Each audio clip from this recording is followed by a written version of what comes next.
Seja bem-vindo ao Band Entrevista. Toda semana um assunto que a população da região metropolitana precisa saber e discutir. Hoje o nosso convidado é o filósofo e escritor Luiz Felipe Pondé. Ao meu lado aqui no estúdio a jornalista Solange Moraes e em São Paulo o apresentador da Band News FM, Luiz Megali. Pondé, obrigado pela sua participação. Eu começo querendo saber, com esse advento da vacina que está todo mundo esperando, em breve a situação deve voltar mais próximo do que ela era antes desse momento de pandemia.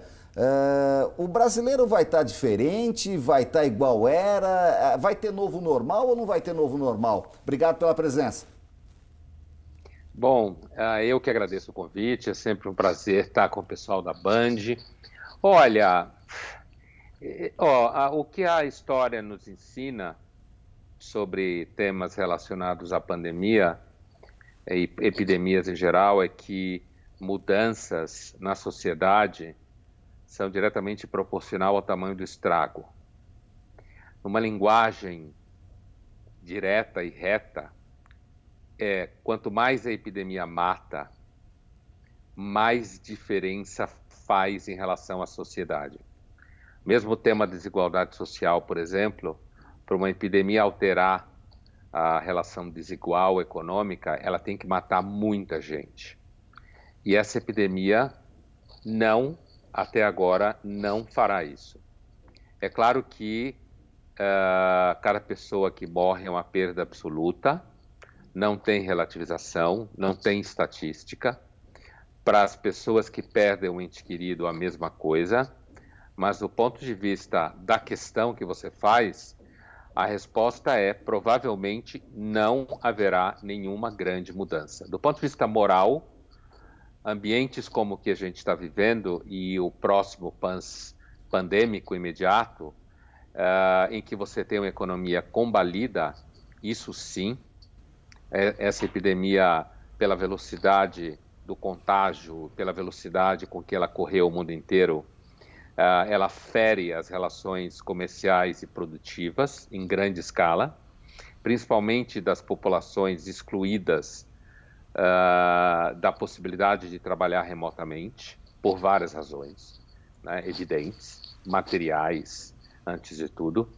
Essa epidemia deve ampliar a desigualdade social, ampliar a exploração, precarizar o trabalho e, portanto, tornar as pessoas que são pobres mais pobres e as pessoas que são ricas continuam a produzir dentro do reduto da atividade remota, portanto, devem acumular mais. A classe média deve empobrecer, porque está ali sempre exprimida. Agora, do ponto de vista moral, de comportamento, se o brasileiro vai sair mais consciente, eu temo que não. E, infelizmente, a resposta é porque, até agora, a epidemia não matou o suficiente, não destruiu o mundo o suficiente para a gente imaginar qualquer tipo de mudança, para além de uma discussão fetichizada ao redor do home office. Apesar da gente já ter deixado mais de 50 mil mortes na conta. Luiz Megali, seja bem-vindo. Obrigado pelo convite, Nicoline, Solange, Pondé, é um prazer estar com vocês. Deixa eu ainda pegar esse gancho aí das mudanças na sociedade. O Pondé fez uma relação ali com o número de mortes, total de mortes. É claro que, aparentemente, felizmente, essa doença não vai matar tanto quanto matou a gripe espanhola, quanto matou a peste na Europa, mas ela traz mudanças muito profundas no nosso estilo de vida. Uma sociedade que quer tudo para ontem e que foi profundamente transformada pela internet, de repente está se vendo pela primeira vez em gerações tendo que desacelerar, ficando em casa, trabalhando menos, não trabalhando, não encontrando os amigos, não se abraçando. Não há ninguém vivo nesse planetinha aqui que já tenha passado por algo semelhante. Por mais que o número de mortes não seja tão assombroso, Pondé, essas mudanças não serão suficientes para promover transformações não só individuais em nós, mas em nós como sociedade? Muito pouco provável, muito pouco provável. É claro que pessoas, por exemplo, que têm condições materiais, pode, num dado momento, descobrir que ela pode fechar o escritório dela e trabalhar em casa.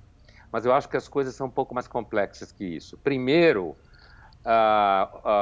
o fato da gente não ter passado, a maior parte das pessoas viva, é óbvio, quase todo mundo não passou por uma pandemia como essa. Outras gerações da humanidade passaram por pandemias piores do que essa, né? E a humanidade nunca deixou de ser o que ela é.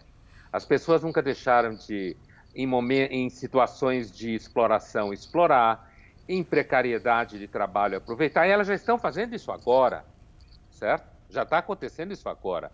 A própria ideia de que as pessoas desacelera quem pode.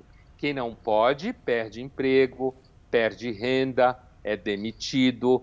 Eu acho que tem um grupo seleto de brasileiros que tem uma atividade que ele tem alguma opção, alguma autonomia de manobra material dentro desse trabalho que ele tem. Esse daí até pode estar pensando, de repente, que ele não precisa ser tão acelerado. Eu não acredito que isso se mantenha. Não houve nenhuma epidemia que tenha alterado o curso da história da humanidade a ponto da humanidade deixar de ser produtiva, competitiva, acumuladora, certo?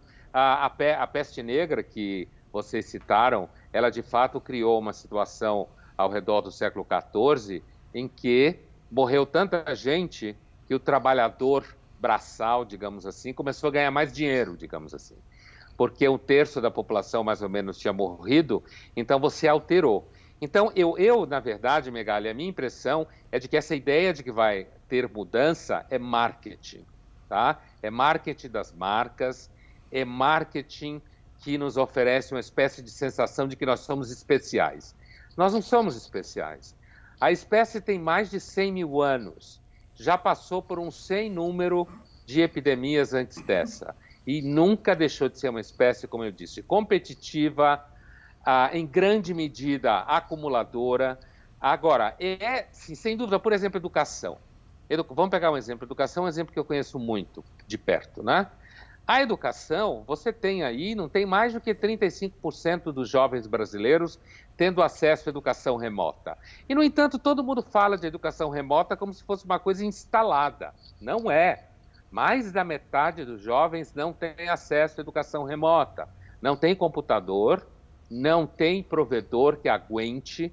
Em casa é um ambiente que não dá a possibilidade das pessoas usarem a internet e as ferramentas nesse nível. E tem mais uma coisa, por exemplo, a ideia de você trabalhar menos e ficar em casa ou fazer home office provavelmente vai aumentar o estresse doméstico, destruir casamentos, aumentar a decisão das pessoas não terem filhos. Por quê? Porque o que torna o dia a dia muitas vezes razoável numa relação são as ausências. Então, a fetichização com a ideia do home office, que para muitas empresas será um bom negócio para a produtividade, porque, inclusive, o que acontece com as pessoas em home office? Elas trabalham qualquer hora do dia e da semana, trabalham por meta, elas podem trabalhar sábado e domingo, e isso já é uma coisa que está acontecendo agora, porque muita gente está trabalhando em home office. E a gente vai falar, Pondé, só um minutinho, daqui a pouquinho mais sobre isso, que é um assunto muito importante aqui no Band Entrevista. O filósofo Luiz Felipe Pondé, o nosso entrevistado do Band Entrevista, que volta daqui a pouquinho, depois do intervalo.